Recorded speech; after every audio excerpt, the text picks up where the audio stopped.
The Florida State Seminoles have added a commitment from this weekend, and we've got a lot of recruiting news to talk about.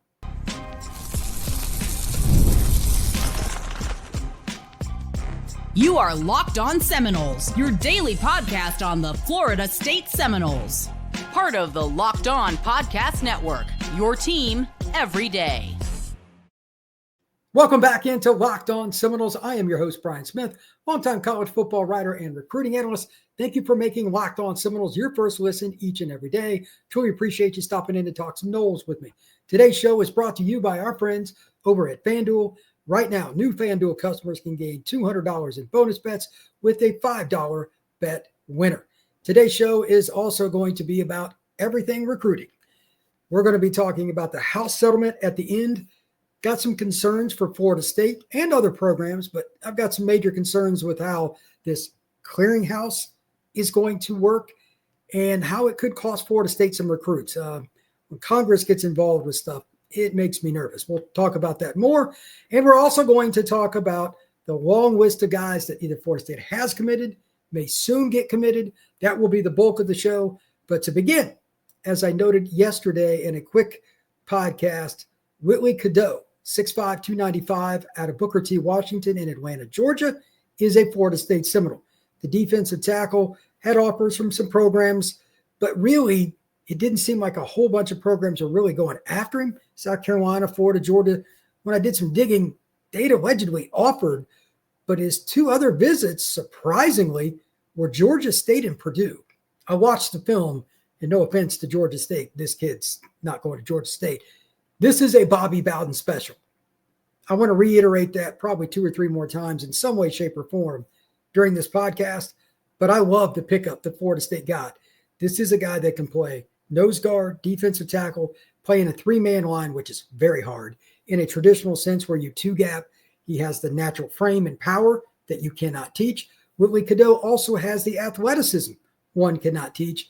And then the most important thing, and this is a pet peeve, he gets after it. He's a guy that will run down the line and chase down a running back. He will pursue. Can't teach effort, folks. Florida State, as we saw last year, had too many guys loafing during games, especially the North Carolina and Notre Dame games, and they got murdered for it. I don't ever want to watch that, cover that again. This is the kind of guy you recruit to eliminate that problem. He just loves football. Florida State needs as many guys as possible that have that frame. I get it, but they've also got to have the motor. Wihtlley Cadeau out of Booker T. Washington in Atlanta is a kid that I would take on my team if I was Georgia, if I was USC, if I was Texas, if I was Miami. I do not care where I was working. That's the kind of kid I would take. Now, a couple other things about him. With Tony White's defense, I'm not sure exactly how much they're going to go back and forth between a 3 or 4-man line. It's a hybrid defense, and it might be predicated on the personnel. Let's use this season as an example. Darrell Jackson Jr. is about as rare as it gets. That frame is ridiculous. 6'5.5", 6'6", 330, maybe a little more. And he can move, he can bend, he can change direction, and he can play nose guard. If you've got a guy like that, you might try to 2-gap a little bit if you've got the linebackers that can handle the guards in one-on-one situations. But he's also athletic enough to play 2-eye as a defensive tackle. He's also a guy that you could kick out the defensive end in a goal line situation, stuff like that. Now, he's the rarest of the rare, and I'm not trying to say Wihtlley Cadeau is going to be Darrell Jackson Jr., but from a frame standpoint, you can at least do some of those things. Long term, I mean, he's got to improve technique, get used to college and all that. But by year 3 at Florida State, this is the kind of guy that could be your linchpin in the middle of your defense. Everybody needs big-bodied defensive tackles. There are nowhere near enough of them. There aren't even half as many as there needs to be just for the P4. I'm not even counting the MAC or the Sun Belt or any other conference. There just aren't enough. The guys that are that size usually have to play on the offensive side. They can't bend and change directions well enough to pursue running backs, slots, guys that are really athletic at quarterback. They just can't do it. This kid can, and he's already pushing 300 pounds or over it. Florida State found a steal. Now, my big question with him, and this is just something you'll see based on my notes as I'm going to go through this show today, it's one thing to get a young man committed to the Florida State Seminoles. tip of the cap to Florida State staff for seeing him. And Coach Knighton, allegedly from Noles 24/7, is the reason this happened. He evaluated him during the May evaluation period and did a good job, got him on an OB. The rest is history. Can you keep him? What if Georgia comes calling? What if Tennessee comes calling? What if Auburn comes calling, etc.? It's not easy. Kids like this, once the word gets out, maybe Ohio State calls, maybe Notre Dame calls, maybe Texas calls. I don't know who it'll be, but there's not going to be a free lunch here. And Florida State's still coming off that 2-10 season. The Noles, I guarantee you, will have to earn it to keep this kid committed. And that's fine, because if you're not earning it, that means the players you're getting aren't very good. And at the end of the day, you have no chance to win big anyway. So while some might take that as bad news, you should take it as good news. Florida State needs kids like this that fit the program, that wanted to be a part of it. He felt like he fit in, got along with Norvell and everybody he met with. Hey, why not? I'm going to jump on board now, and I give the kid credit. If he thinks he should be at Florida State, big thumbs up. But again, I will be shocked if other schools do not jump on board here and really pursue. It's one thing to offer, but to really dig their heels in and try and go after Wihtlley Cadeau. Just can't teach that, Frank. Now, Florida State also has a lot of other news, and I'm just going to stick with the 26 news. There's some information about a young man that's decommitted from the 27 class. I'm going to let that go for now. I'm going to dig into that more. I just got that news right before I did this podcast. I don't know the reason why, etc. The young man from Williamson High School in Mobile is going over to Auburn. I'll cover that tomorrow, just as full disclosure. But the key for today, for the rest of the show, I want to talk about what Florida State's mission is by position. And this is going to be a little random in the order, because I spoke to several different contacts today, read different things, and just from my own notes, evaluations. This is not going to be, unfortunately, the greatest organized list, but I don't want to miss anybody. So I'm going to stick to the way I got it today, just from the people I spoke with. And most of these kids I've seen in some capacity live, but I'll go through it piece by piece. A lot of intel to get to based on this past weekend, who Florida State's competing with, who some of the commitments might end up flipping to. This is as buck wild recruiting as it can get. Even for the standards that Florida State aims to shoot for recruiting, you recruit elite kids, there's going to be some wild moments. This stuff is crazy. I've been on the phone with a few people, podcast, a few people, etc. It's truly crazy. Let's start with one of the most important recruits, regardless of position, because he is a Nole based on his blood. Eric Thomas played for the Noles in the 99 season. He was the dude in the middle, snapping the football. He was an interior lineman, got a ring. This kid is Aaron Thomas. Offensive tackle, Mountain Point High School, just outside of Phoenix. Big-time program, big-time player. Now, by all accounts, he got along very well with Norvell, but 6'6", 300-pound offensive tackles that can move, they're going to have a lot of people after. He didn't shut it down, and he still has visits left. Among the other schools here, this is going to be tough sled in the next 2 weeks. He's got the Texas Longhorns, and Aaron Thomas also has the Texas A&M Aggies.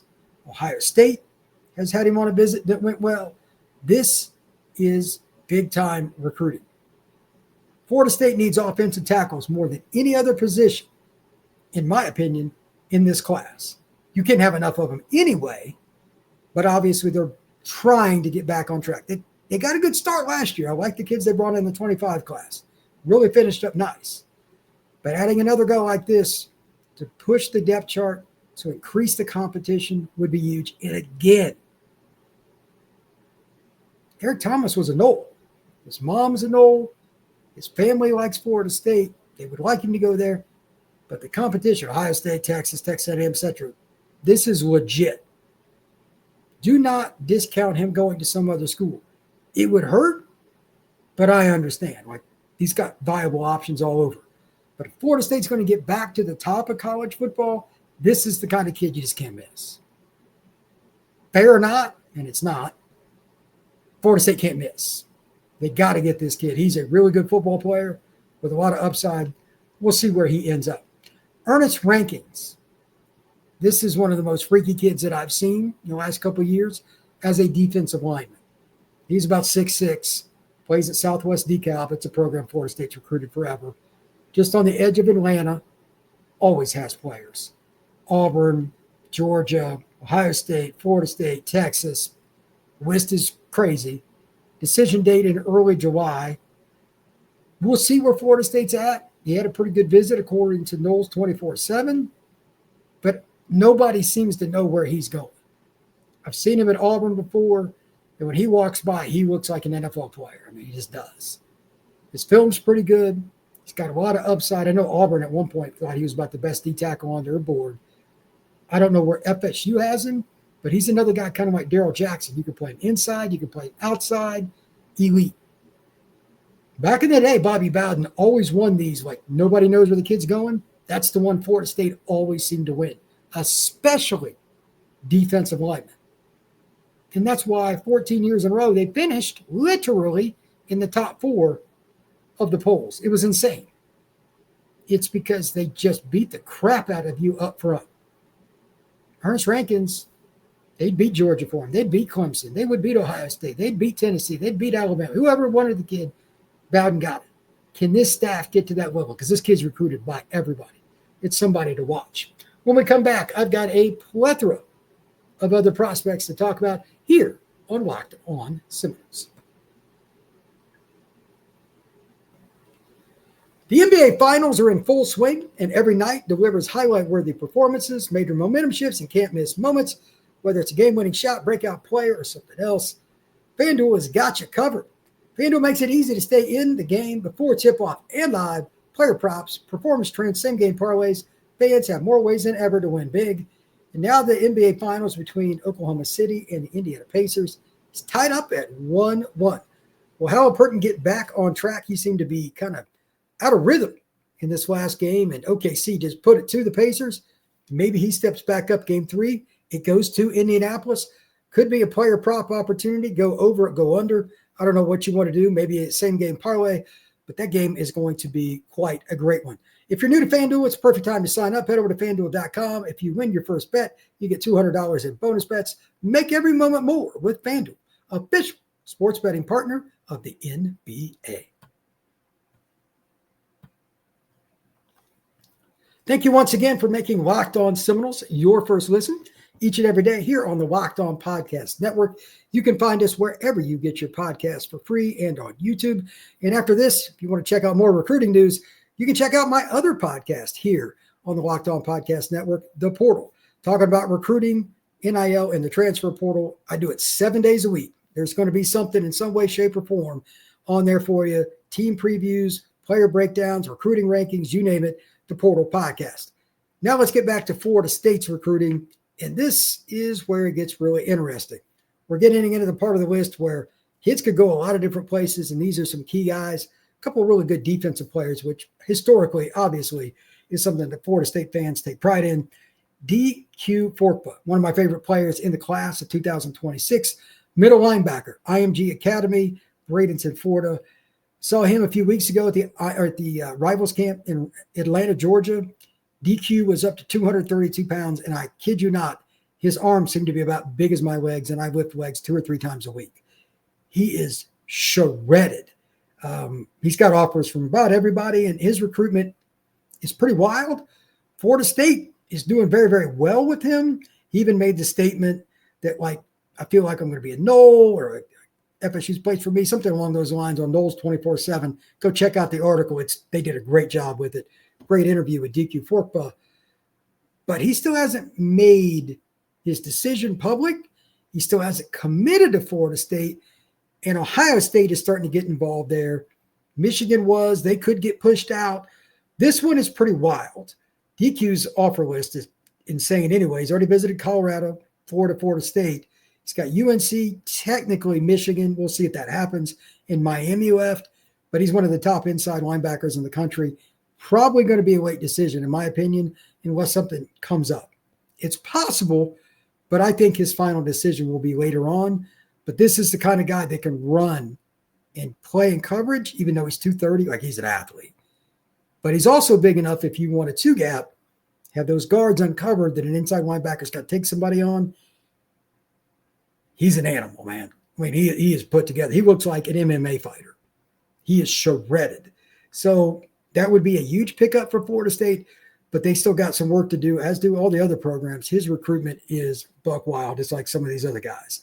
Talking about another kid at IMG that's gone under the radar, Cameron Brickle. He's out of the Philadelphia area. Florida State has a chance. He's going to decide June 28th. Penn State, Maryland, Ohio State, some of the other schools involved. But again, kind of like with Wihtlley Cadeau, can't have enough D tackles. 6'1", 300 pounds, 6'2", somewhere in that range. Big body dude, great kid. Had a chance to interview him earlier this year at IMG. Really enjoyed being around him. If you can stack, truly stack, big body D tackles that are athletic next to each other, you put Cadeau next to Brickle, you'd be in a good spot. But Ohio State, Penn State, I think Penn State's the one to watch there. He's a Philadelphia kid. That might be tough sledding, but you got him on campus. Props to Florida State for getting him on campus just for that, because it's not easy. Now for the one that I've been waiting for a long time, and it's another legacy situation. You cannot lose these kids. Devin Carter, wide receiver at a Douglas County High School on the west side of Atlanta. Dexter Carter's son. Yes, the same Dexter Carter that was a Nole from, I believe, 86 to 90. Played for the Niners for about 5 years. Legacy. He had a great visit, and he's a slot receiver with the home run speed you'd want. You could move him outside the flanker, whatever. Just get the kid the ball. He could really, really, really run. This is what he said about Malzahn. He's talking about how much he loves how he gets the playmakers the ball. He's a creative genius, all this stuff. To me, and he didn't give like a date that he's committing to any school or anything else. And he's technically committed to Auburn right now, but we'll see. Devin Carter sounds like a young man that's going to flip. I just don't know when. I'm making my own prediction. I think Devin Carter will end up at Florida State. Auburn's got plenty of NIL. They're really trying to apply their effort to keep the wide receivers coming in. They're loaded at receiver now. Like Auburn's receiver room is ridiculous. But can never have enough of those guys that can hit the home run, and this kid can take it over the top. It's a Snoop Menace kind of player, like somebody that can make you miss in space or beat you deep. I think that Florida State's going to win out, but we'll see.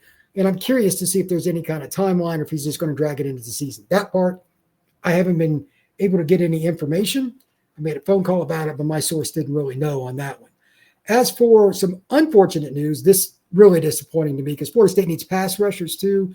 Being confirmed again, Tristan Givens, the stud edge rusher from Columbus Carver High School, Columbus, Georgia, no longer going to visit Florida State. That really sucks. This kid is a dog. 6'4", 215, 6'3", 215, somewhere in that range. Really good receiver, too. He can play receiver at the P4 level. But he's a pass rusher, just has incredible first step get off, and he's a really motivated kid.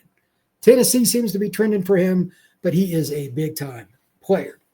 Let's move over to the other side here. This is where we get into the area that things could go sideways.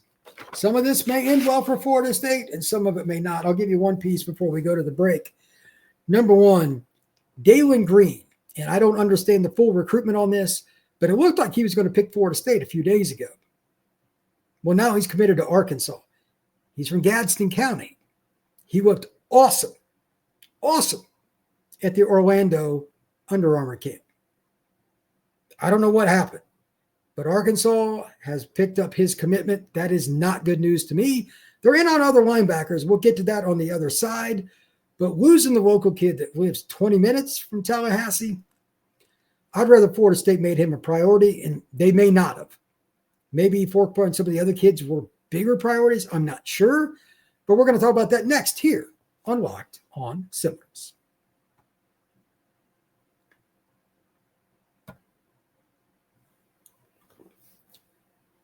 Thank you once again for making Locked on Seminoles your first listen each and every day.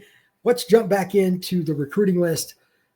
Just mentioned that Dalen Green has committed to Arkansas, the linebacker, kind of a outside linebacker, hybrid guy, 6 foot, about 200 pounds, maybe 6'1", really good in pass coverage. kind of guy that Bobby Bowden recruited out of South Florida, like some of those guys that were big safeties in high school. Green fits that profile. He might even be able to play safety in certain schemes. But, again, he's committed to Arkansas. But you also have to take in consideration, we've got Rodney Colton Jr. had a really good visit. He's a kid from Georgia. They might get him. We already talked about DQ Forkpa. And the wild card here at a Jackson Academy in Mississippi, Jackson, Mississippi, TJ White, another inside linebacker. For all of Florida State's misgivings in regards to recruiting the linebacker position, this isn't the year. They're in on some studs. I don't know where White stands. That one is harder because Mississippi kids, like Ole Miss, Mississippi State want that kid. We'll see. Tennessee's involved, some other programs.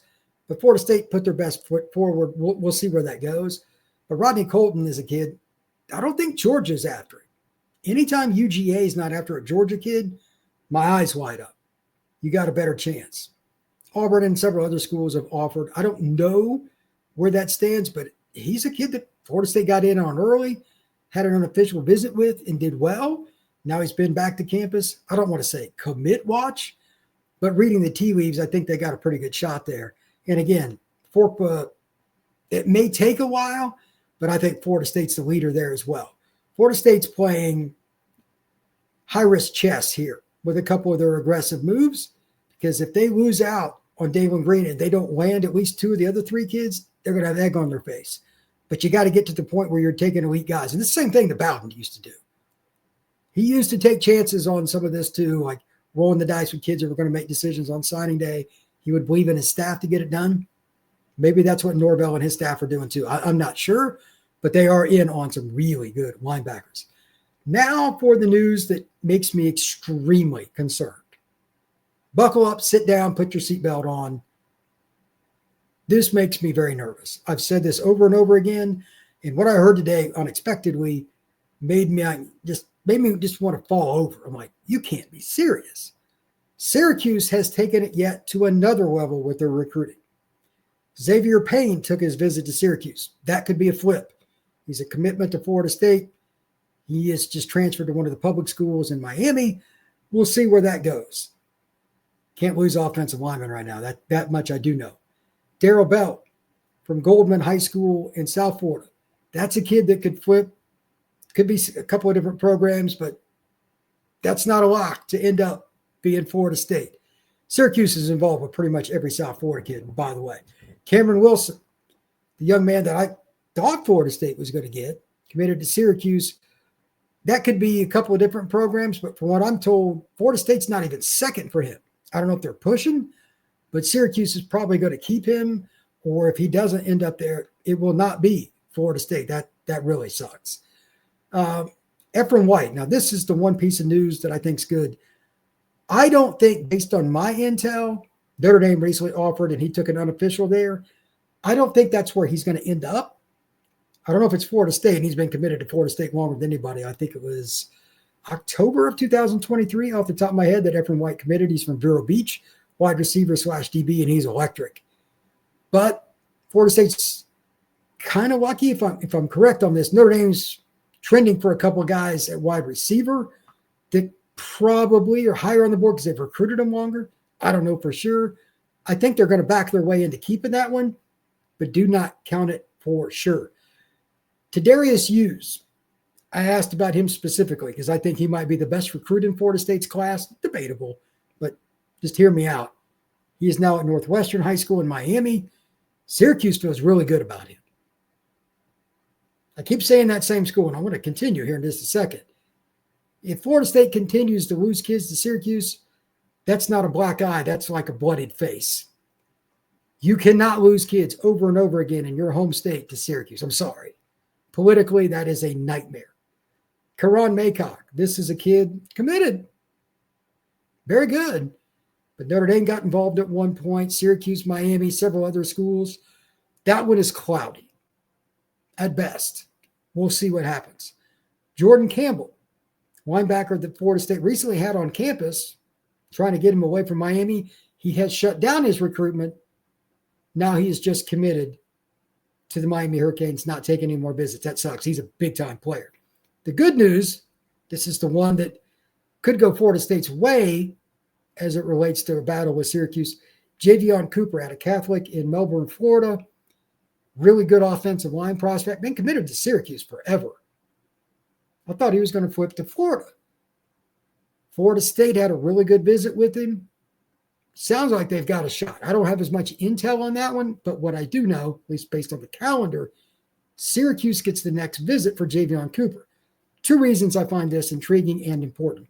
Number one, you'll get some information. Maybe it even comes to a head, and everything's done. Either he's flipping, he's not, whatever. Well, no. Secondarily, if you can not just beat Syracuse, but flip somebody from Syracuse, maybe that helps you with some of the other kids. But if Syracuse keeps Javion Cooper, that's tough. Then some of those other kids that they're trying to flip from you, that's going to work against you. So we'll see what happens on that one. As for the running back position, this is really hard to predict, but Jay Lamar, the running back out of Colquitt County in South Georgia, one of my favorite programs in the country, as I often say on this show, Clemson, Georgia, those are the teams that are a little bit more perceived to be the teams to beat. Florida State had a good visit. I don't think that's going to work out. Carson Baker, another kid that they've had visit. I don't see that working out. I think he's going to go play for Florida, actually. He's a home run hitter out of Langston Hughes. He can absolutely fly. One of the fastest kids in the country. I think the Gators are going to get him. Samari Smoke Matthews, he's a kid out of North Carolina that's a very talented player. Cornerback, big-bodied guy. He could probably play anywhere in the secondary, honestly. He's got some pretty good technique, but he is yoked. He is the DQ fork frame for the cornerback position or safety amongst all the DBs that recruiting. Like he's put together. Matthews is roughly 200 pounds. Texas, South Carolina, and Florida State. I still think South Carolina because that's always been the team that's trended, but we'll see. Well, you never know, but he had a really good visit. Again, this is the kind of guy that Bowden and that crew used to flip. They come in late with the visit, knock the kid out, and get him. Florida State's going to get back. Some way, somehow, you got to win some of these battles. Xavion Currents, South Carolina, Florida State. Another kid. He's Rock Hill, South Carolina. A lot easier just to go to South Carolina. He's buddies with Smoke. We'll see. But you have to beat South Carolina. I know they were close to the playoff last year, but still South Carolina. They're not a household name. Eventually, you got to win some of these battles. We'll see where it goes. Running out of time, but I do want to make a quick mention on the house settlement. I got some clarity, talked to some lawyers. Expect lawsuits at some point because of the clearinghouse, and I'm going to go into detail at some point this week, I hope. I've got about 10 minutes in one of the pods to do it. But here's the short clip note answer as to what's going on. Lawsuit at some point, very likely. The question is, how can you determine somebody's value if a business, a legitimate one, wants to pay you more than what they're saying? Because here's the key. It is still not a situation where the NCAA or these schools has deemed student athletes, men or women, as employees. Collective bargaining in the NFL, professional hockey, soccer, any other sport, they get a say to negotiate it. In this scenario, somebody that has nothing to do with representing the players gets to say. How is that not going to get sued? We're going to dive into that more here on Locked On Seminoles in the next couple of weeks, hoping to talk to more lawyers, but I have some pretty strong thoughts about that coming up. Thank you once again for making Locked On Seminoles your first listen each and every day. Truly appreciate you stopping in and talk some Noles with me. Hit that like button, that notification bell, subscribe. We will see you again soon here on Locked On Seminoles.